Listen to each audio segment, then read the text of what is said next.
अस्सलामुअलैकुम। मैं हूं आपकी क्लिनिकल डायटीशियन और आज हम बात करेंगे विटामिन के बारे में। जैसा आपको पता है विटामिन बॉडी की ग्रोथ और मेटाबॉलिज्म के लिए ज़रूरी होता है। ऐसे ही जो विटामिन के है ये ब्लड क्लॉटिंग में मदद करता है। क्या आप जानते हैं विटामिन के क्या है, बॉडी में क्यों है ये ज़रूरी, क्या चीज़ें करता है हमारी बॉडी के लिए, हमें कितनी मात्रा में विटामिन के की कंजप्शन करनी चाहिए और किन किन फूड्स में ये होता है, किन किन फूड्स में ये पाया जाता है। आज इंशाल्लाह इस वीडियो में आपको इस बारे में पूरी इन्फॉर्मेशन और पूरी डाइट की नॉलेज मिलेगी, तो वीडियो को एंड तक देखिएगा।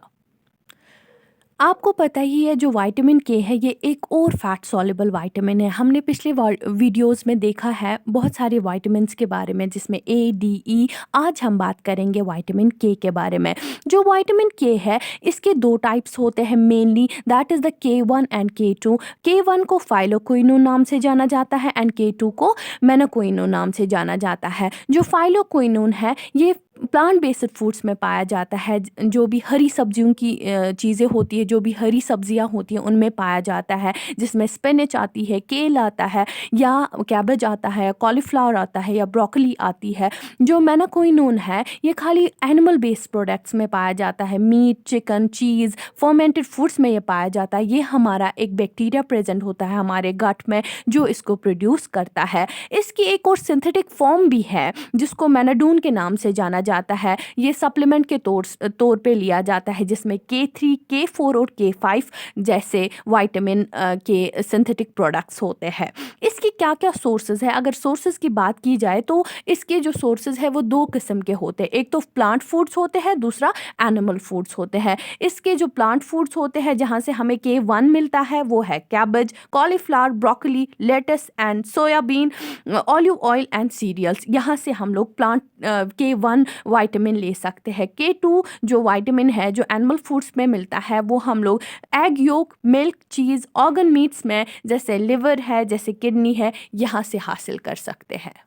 बात करेंगे इसके फंक्शंस के बारे में, क्या करता है हमारी बॉडी के लिए। ये मेन इम्पॉर्टेंट जो फंक्शन है इसकी वो है बॉडी का जो ब्लड है उसको कोगुलेट करना, उसको जमा देना वक्त पे, अगर कहीं पे लगी तो उस वाउंड को हील करना, उस जख्म को भर देना अपने वक्त पे, उसमें ये मेनली काम करता है। जो विटामिन के डिपेंडेंट प्रोटीन्स होते हैं जैसे प्रोथ्रोम्बिन है उसका प्रोडक्शन करता है, उसको बनाता है हमारी बॉडी में। ऑस्टोकैल्सिन को बनाता है जो बून फॉर्मेशन में बहुत इंपॉर्टेंट होता है हमारी बॉडी के लिए। ये हमारी बॉडी को बचाता है लो बोन डेंसिटी से, हमारी बॉडी को स्ट्रेंथन देता है, हमारे स्केलेटन सिस्टम को स्ट्रेंथन देता है, हमारी स्केलेटन सिस्टम को बचाता है किससे, फ्रैक्चर्स से या बोन लॉस से। ये पीरियड्स में ये हार्मोन्स को रेगुलेट करता है प्रॉपर टाइम पे। जो प्रोजेस्टेरोन है या एस्ट्रोजन है उनको प्रॉपर टाइम्स पे रेगुलेट करता है या मेंस्ट्रुअल पेन को भी कम करता है। जो भी क्रैम्प्स हो जाते हैं ड्यूरिंग द मेंस्ट्रुअल टाइम, जो भी वुमेन्स डील करती है cramping of the abdominal cramping होती है उनको, अगर उनको विटामिन के की डेफिशिएंसी है तो उनको वो एब्डोमिनल क्रैम्प्स देखने को मिलते हैं। आपको जल्द से जल्द देखना चाहिए कि अगर मैं इस सिम्टम से जूझ रही हूँ तो आप अपने किसी डॉक्टर से कंसल्ट करें और मेडिकेशन से और प्लस डाइट अच्छा लेने से आप उस क्रैम्प्स को हील कर सकते हैं। जो प्रेग्नेंट वुमेन्स होती है उनमें देखा जाता है प्रेगनेंसी में वो नौशिया के शिकार होते हैं, वॉमिटिंग उनको होती है, उनको भी ये कॉज हो सकता है कि विटामिन के की डेफिशिएंसी से उनका जो नौशिया है, उनका जो वॉमिटिंग है वो उससे सफ़र कर सकते हैं। उनको भी अपने सिम्टम्स को कैरी अप करना है और डॉक्टर की प्रिस्क्राइब डाइट के हिसाब से या किसी डाइटिशियन की प्रिस्क्राइब डाइट के हिसाब से उनको इनटेक लेना चाहिए जिससे बॉडी में उनको प्रॉपर एब्जॉर्प्शन हो जाएगी विटामिन के की। अब हम बात कर रहे हैं जैसे फंक्शंस के बारे में। ये हमारी बॉडी को प्रोटेक्ट करता है, हमारी इम्यून सिस्टम को प्रोटेक्ट करता है, हमारे डाइजेस्टिव सिस्टम को प्रोटेक्ट करता है, यूरिन फ्लो में मदद करता है, जो भी सॉल्युबल टॉक्सिन्स होते हैं हमारी बॉडी में उनको रिमूव करता है। जो भी हमारे इंटरनल ऑर्गन्स है जैसे लिवर है या जॉइंट्स है, जो भी हमारे इंटरनल ब्रेन है उनको बचाता है ब्लीडिंग से, इंटरनल ब्लीडिंग से हमारी बॉडी को बचाता है। ऑस्टियोपोरोसिस को हमारी बोन्स को बचाता है। ये calcium absorption, maintenance of the calcium के लिए बहुत ही इंपॉर्टेंट है। हमारी बॉडी में जो कैल्शियम एब्जॉर्प्शन है that is mainly by the vitamin के।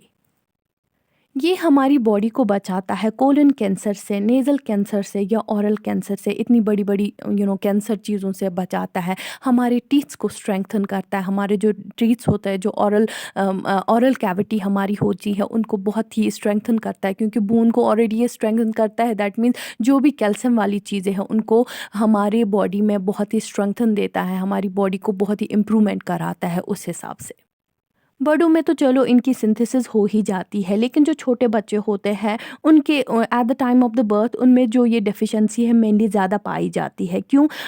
उनमें जो प्लेसेंटा थ्रू विटामिन के नहीं पहुंच पाता है, या ब्रेस्ट मिल्क में भी उतना विटामिन नहीं होता है, जिसकी वजह से कुछ बच्चों में सीवियर ब्लीडिंग हो जाती है और ब्रेन डैमेज हो जाता है। उसके बाद उनकी ऑलमोस्ट बहुत सारी बच्चों की डेथ हो जाती है बिकॉज़ विटामिन के की डेफिशिएंसी की वजह से।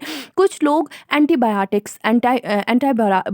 लेते हैं, उससे क्या हो जाता है, न्यूट्रन या vitamin interaction, nutrient drug interaction हो जाता है, जिसकी वजह से ये जो विटामिन है ये हमारी बॉडी प्रॉपर्ली एब्जॉर्ब नहीं कर पाती है और हमारी यूरिन थ्रू ये बाहर निकल जाता है। और प्रॉपर्ली एब्जॉर्प्शन जब नहीं होता है इसका, तो बॉडी कंज्यूम नहीं कर पाती है इस विटामिन को, और हम इन डेफिशिएंसीज से जूझ रहे होते हैं। डाइट रिकमेंडेशंस के हिसाब से एक एडल्ट मेल को चाहिए 80 माइक्रोग्राम्स ऑफ विटामिन के, एडल्ट फीमेल को चाहिए 65 माइक्रोग्राम्स ऑफ द विटामिन के। अगर लेकिन इसका ओवरडोज हो जाएगा, एलर्जिक रिएक्शंस देखने को मिलेगी, सांस लेने में दिक्कत आ जाएगी, मसल क्रैम्प्स आ जाएंगे, आपकी बॉडी पार्ट्स में स्वेलिंग आ सकती है। इसके क्या क्या सिम्टम्स है, आपके किसी भी एरिया में अगर आप थोड़ी सी भी लग जाएगी तो ब्रूज्ड एरिया वो दिखेगा, वो मतलब वो जो एरिया होता है वो उसमें नीला पड़ जाएगा छोटी सी छोटी चीज़ों उन टकरार से। उसके बाद जो क्लॉट्स होते हैं, हमारी नेल साइड पे क्लॉट्स आपको देखने को मिलेंगे, खून जो है वो जम जाएगा, फटीग होगा उस इंसान में, और जो ब्लड होगा, यूरिन में ब्लड देखने को मिलेगा, उनके हैंड्स में टिंगलिंग हो जाएगी, जो ब्लीडिंग है हमारी म्यूकस मेम्ब्रेन्स में आ जाएगी, हमारी जो बोन्स है वो बहुत वीक हो जाएगी, और ब्लीडिंग पूरे बॉडी के internally as well as external bleeding हो सकती है अगर विटामिन की डेफिशिएंसी होगी। Thanks for watching.